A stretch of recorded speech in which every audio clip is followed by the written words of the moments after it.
तीन रंगाचा शोभतो तिरंगा केसरी पांढरा आणि हिरवा. तीन रंगाचा शोभतो तिरंगा केसरी पांढरा आणि हिरवा.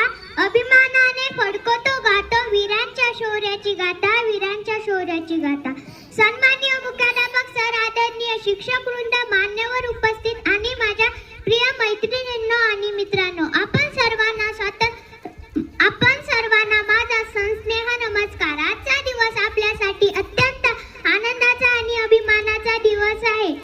प्रत्येक भारतीयासाठी भाग्याची गोष्ट आहे. या पवित्र प्रसंगी मी सर्वांना स्वातंत्र्य दिनाच्या हार्दिक शुभेच्छा देते. 15 ऑगस्ट केवळ दिनदर्शिकेतील एक दिवस नाही, तर तो आपल्या स्वाभिमानाचा, त्यागाचा आणि राष्ट्रप्रेमाचा उत्सव आहे. अनेक वीरांनी आपल्या प्राणाची आहुती देऊन भारत मातेला स्वातंत्र्य मिळवून दिले.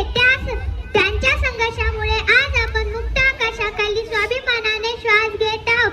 त्या सर्व अज्ञान स्वातंत्र्य वीरांना मी माझे विनम्र अभिवादन करते. मित्रांनो, स्वतंत्र भारतात जन्म घेणे ही आपली मोठी जबाबदारी आहे. स्वातंत्र्याचा खरा अर्थ म्हणजे मनात चांगले विचार ठेवणे, इतरांचा आदर करणे, देशासाठी प्रामाणिकपणे कार्य करणे हा आहे. विद्यार्थी म्हणून मला वाटते की शिक्षण हीच खरी शक्ती आहे. शिक्षणामुळे आत्मविश्वास वाढतो, विचारांची दिशा मिळते आणि व्यक्तिमत्व उजळते.